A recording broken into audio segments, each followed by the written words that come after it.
Rebonjour à tous, toujours vendredi 21 septembre. Je refais une petite vidéo pour qu'on fasse un petit point sur les prévisions et sur ce qu'il se passe. Ça a pété un peu plus que prévu, je vous avoue. Le mouvement est celui qui était prévu, qui était exactement prévu, à savoir, pour rappel, on est bien allé toucher notre support ici en bas, bien proprement, ce qui était en plein dans la zone d'achat. S'il y en a qui ont pris selon cette zone qui était indiquée, ben aujourd'hui ils doivent avoir une belle banane sur le visage parce qu'on se retrouve à plus de 6007. Moi, je m'attendais à ce que ça rebondisse, à ce que ça rejette là au maximum, et non, c'est aller chercher un niveau supérieur qui est ici au niveau de la cassure. Donc, pour autant, il y a un petit fléchissement ici. Deux possibilités: soit effectivement on fait face à un réel gros mouvement, auquel cas on va juste recorriger un petit peu, on va revenir toucher cette ex-résistance qui maintenant jouera le rôle de support, pour faire un dernier petit saut, et c'est peut-être pas impossible même aller rechercher cette zone-là. Moi je vous avoue que depuis le début j'y crois pas, mais bon, il y a des mouvements tellement brusques ces derniers temps que pourquoi pas, mais je doute un petit peu.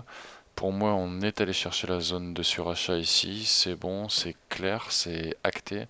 Même si on venait la rechercher, on serait plutôt dans la reproduction de ce schéma-là, à savoir qu'on retournerait la chercher, mais on ne marquerait pas pour autant un plus haut. Et donc, on retournerait vers le bas et on aurait cette petite descente.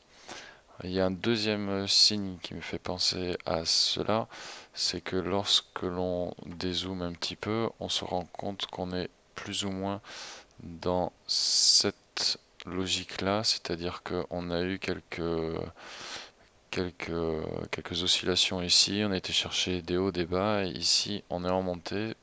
C'est pas impossible que ça soit cassé d'un coup également, auquel cas on continuerait ensuite de refaire une petite montée ici pour reproduire tout simplement ce qui s'est passé là, et ensuite aller chercher le bas. Donc possibilité ici de cassure, de retournement, ça devrait arriver dans pas trop longtemps. On va regarder en plus proche ce que ça donne. Euh, mais ici, la MACD devrait se stabiliser, RSI se retourner, ce qui fait que le cours devrait se stabiliser. On devrait tout doucement retrouver la moyenne du RSI, ce qui correspondrait de la MACD, pardon, ce qui correspondrait à un RSI qui redescend. Et donc retour dans ce triangle marron-blanc ici. Qu'est-ce qui se passe quand on regarde en 30 minutes par exemple? En 30 minutes, on va se rapprocher, on va refaire probablement un petit croisement. Est-ce qu'on a un... Ah putain de clavier. Est-ce qu'on a un petit signe avant-coureur ici? Oui, en un quart d'heure, ça s'est croisé. Un quart d'heure, ça s'est croisé. Est-ce que c'est en train de se retourner? Non, ça s'est croisé. Ça a l'air de... Ah non, ça s'est accéléré le quart d'heure d'avant. Là, c'est en train de remonter tout doucement. Donc peut-être stabilisation et rebond là. Peut-être rebond, pas impossible. Donc quand on regarde de plus près, donc petit rebond, ça nous mènerait ici, je pense, à ce support 6009. Ça serait surprenant, mais bon, que voulez-vous? C'est pas impossible. Mais après ce mouvement-là, pour moi, c'est bon, rideau, ça descend, hein? Ça suffit maintenant. Donc là, plus haut, plus bas, plus haut. On finit cette phase-là dans le plus haut, on devrait toujours naviguer dans cette zone ici. Et après, crac, enfin ça descend.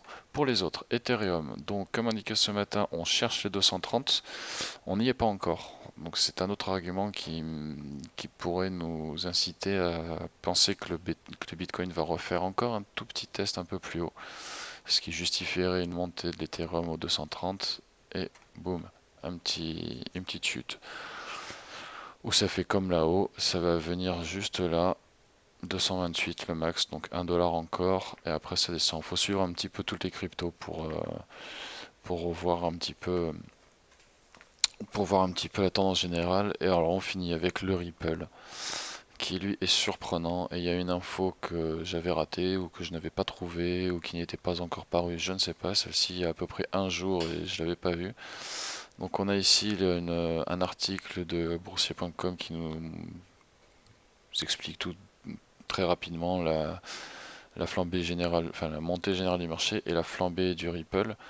Donc il y a un événement qui s'appelle Swell, qui est basé sur le Ripple, qui a pour but en gros de rassembler c'est une sorte de think tank en fait, hein, qui rassemble en gros, vous voyez ici, les leaders mondiaux de la politique, des paiements et de la technologie pour qu'ils entrent en contact en gros et pour trouver les solutions de demain. Donc n'oubliez pas, le Ripple c'est une monnaie des banques, donc c'est justement les leaders mondiaux, politiques, paiements, technologie, etc., le big data et autres.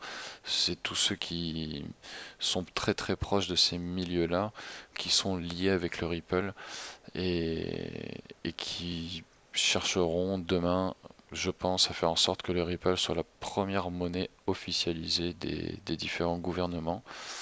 Donc, à voir quoi. Il y a toujours le problème de la détention du Ripple, hein, qui est détenu à 60% je crois, ou 70% encore par la, par la compagnie Ripple quoi. Donc très dangereux. C'est une des seules monnaies enfin pseudo non décentralisées en fait. Elle est tellement détenue par une seule personne que c'est de la fausse décentralisation.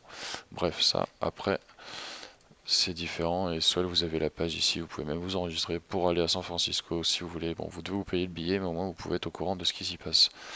Donc voilà pour le Ripple. J'avais replacé une flèche là, donc je m'attendais à ce que ça va une fois ceci franchi, ça redescendre. Mais non, là le Ripple il réagit à une logique complètement autre. On peut rien définir réellement. Regardez, il a même été pété ce niveau-là. Si on se met en 4 heures, il a pété quasiment tous les niveaux. Là, il a rattrapé son niveau de juin, quoi, en 3 jours.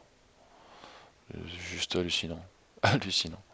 Bref, voilà, volo pour aujourd'hui. Le Doge remonte pas beaucoup malgré la flambée du Bitcoin, donc il va pas faire grand chose. Alors est-ce que tout est en train plus ou moins de remonter? Je sais pas, c'est bizarre parce que les RSI sont tous en haut, mais par contre la majorité des MACD est à la zone middle, donc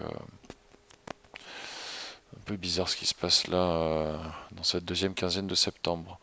Les gens n'ont pas encore fini leur procédure à Mt. Gox, hein, pour info, donc pourquoi est-ce que le marché ne remonterait-il pas un petit peu pendant ce temps-là afin que les gens revendent à un prix à peu près décent? Donc je vais regarder un petit peu toutes les news d'ici demain. Alors moi après je vais m'absenter 3 jours, donc je pourrais pas trop faire même pas du tout faire de vidéo. Je pourrais faire des screens ou autre, mais je pourrais pas faire de vidéo. Donc je referai une autre vidéo mardi, avant si j'ai le temps, mais je ne pense pas. Voilà. Salut tout le monde et suivez bien parce que là ça recommence à être marrant. Voilà, à toutes.